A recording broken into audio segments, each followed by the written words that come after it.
The Leprechaun in the Basement by Kathy Tucker. Illustrated by John Sanford. Creatively read by Miss Jill.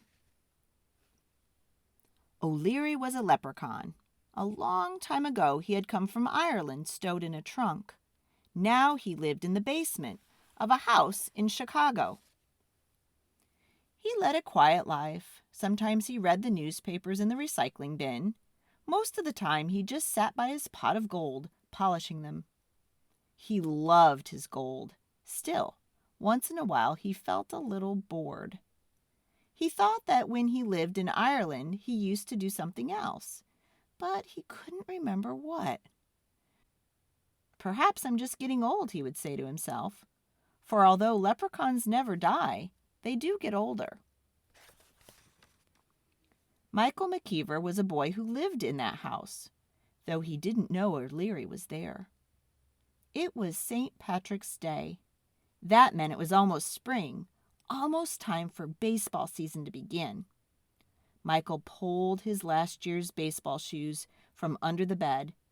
He tried them on. His big toe jammed against the ends. The soles had begun to peel away. Michael's heart sank. He couldn't play ball in these shoes, but how could he ask his mom and dad for new ones? For the Micahels were down on their luck. Michael's dad had lost his job at the computer company, and Michael's mom said they had to just make do. Every day, Mr. Micahel searched for another job. At night, he came home looking sad and plunked himself in front of the TV. He never said, "Hey, Mike, let's go out and throw a few," like he used to do. "Michael," his mother called, "could you get my big pot? It's in the basement by the recycling bin." "Sure, Mom." His mother was making her special St. Patrick's Day dinner, which was corned beef with potatoes and cabbage. She said it might lift his dad's spirits. Michael trudged down into the basement. As he neared the washing machine, he heard a strange noise. Someone was singing. "When me Irish eyes are smiling, sure it like a morning in spring. In the lit of an Irish laughter, you could hear the angels sing." Michael peeked around the furnace. There in the recycling bin was a tiny old man. He jumped up and stared at Michael. Michael blinked. The little man looked exactly like the pictures of the wee folk he had seen about in Ireland. Are you in a leprechaun?" he asked. O'Leary scowled. He had a bit of a temper. "Well, I'm not from outer space." Michael pointed to a bowl with something sparkling in it. "What's that?" he asked. "Me gold, of course."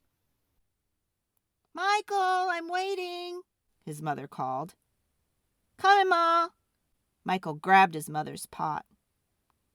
"I'll be back," he whispered to the leprechaun. "That's what I was afraid of," muttered O'Leary, because suddenly he knew his life would never be the same again. At supper, Michael's dad just picked at the corned beef and cabbage. Michael couldn't eat hardly at all either. He couldn't wait to talk to the leprechaun again. But after the dishes were washed and his father went down to the basement to check on the hot water tank, there was no chance. In bed, Michael couldn't sleep. A leprechaun with a pot of gold. Why, that gold could buy all sorts of things. The hot water tank wasn't working right, and his mom's bike was broken, and he needed new baseball shoes. He had to have new baseball shoes.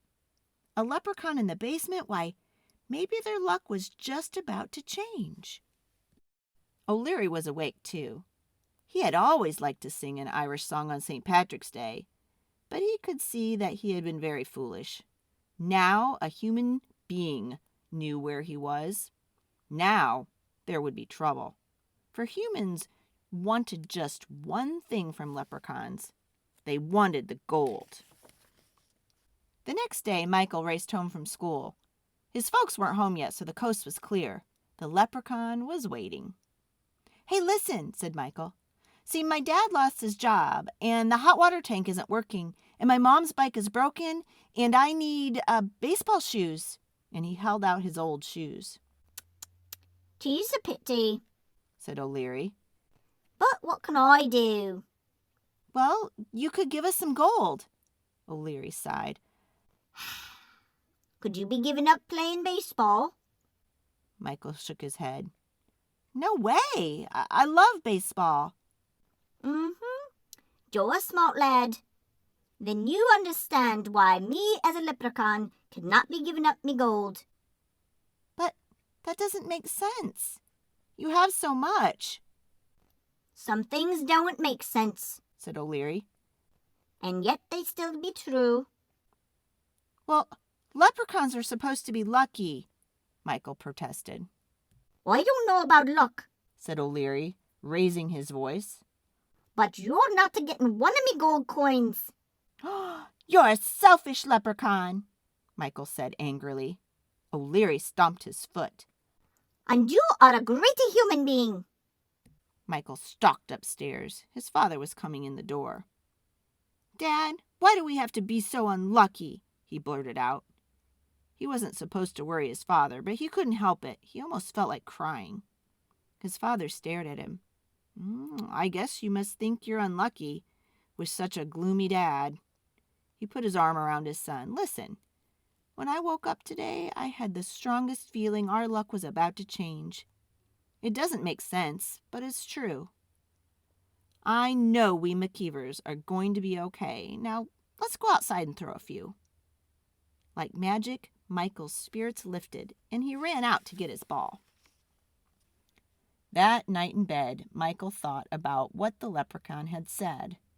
He didn't want to be a greedy human being. He would make do. Maybe he could tape up the soles of his shoes, and he reached under his bed for his shoes.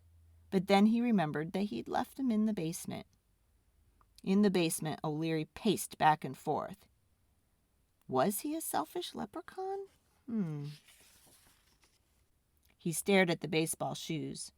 The stitching was poorly done. The soles were made of the cheapest leather. He looked for the shoemaker's name, but there was only a tag too worn to even read.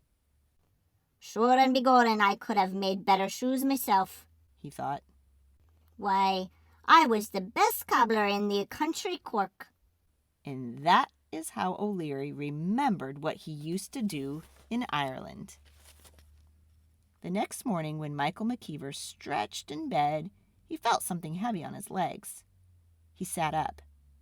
There on his blanket was the most beautiful pair of baseball shoes he had ever seen. They were green, with excellent thick soles and good gripping spikes. On the toes were tiny gold shamrocks. And, of course, they were very lucky. The end.